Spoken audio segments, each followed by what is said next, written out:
પણ જ્યારે પ્રવેશ કર્યો ત્યારે મને તો એમ થયું કે આ પરિવાર કથાનું આયોજન કરેલું છે કે શું? સ્વાગત માટે ઉભી રાખી ખૂબ હૃદયથી આદર કરું છું, હૃદયથી પ્રણામ કરું છું. કમાભાઈની સુવાસ, કમાભાઈની પ્રતિષ્ઠા અને ગામ પ્રત્યેની નિષ્ઠા ખરેખર આપણે સૌ માટે પ્રેરણા આપનારી છે. અમારા પરમ પૂજ્ય પરમાનંદનીય જીતેન્દ્રગીરી માતાજી આ માધ્યમથી પર્યાપ્ત તીર્થમાં સુંદર અને દિવ્ય શિવ મહાપુરાણ કથાનું આયોજન શ્રી જીતેન્દ્રગીરી માતાજીના માધ્યમથી થયું હતું. અને ભાગ્યે જ કોઈ એવી કથા હશે કે મેં આપણા વડગામને યાદ ન કર્યું હોય અને જાલમગીરી બાપુને યાદ ન કર્યા હોય. આશ્રમમાં પગ મૂકીએ કે હજી પણ જાલમગીરી બાપુની મહેક આવે છે, હજી પણ મને સુગંધ ફેલાય છે. આશ્રમમાં પ્રવેશ કરતા જ કેટલી સુંદર ભસ્મની મહેક ઉઠે છે.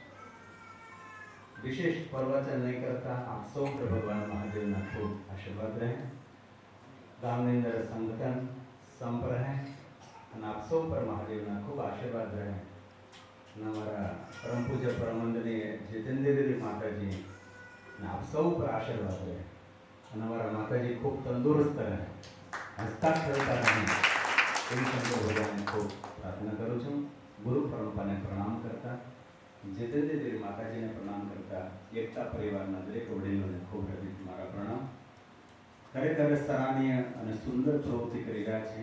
મને જે કમાભાઈએ વાત કરી બહુ સારું, બહુ સારી વાત છે.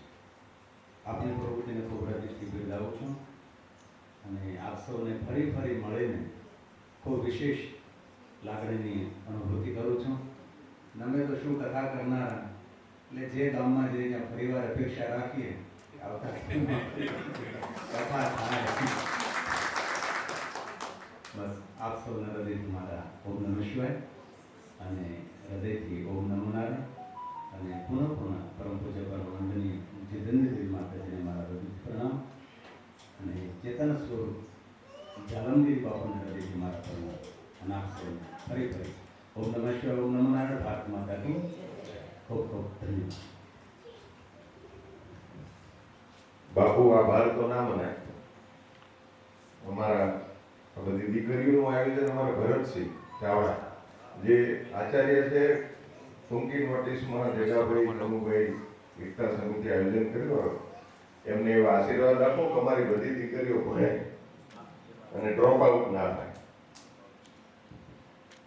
અહીંયા બધી બહેનોને આશીર્વાદ આપ્યા છે અને અખાડામાં બાપુ આપણે વિનંતી કરી છે તો અમે એવી અપેક્ષા રાખીએ છીએ ફરી વખત ગિરી બાપુની કથા થાય અને થશે.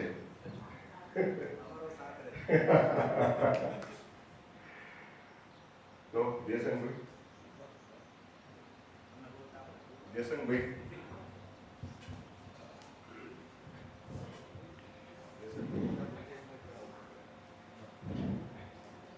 આજે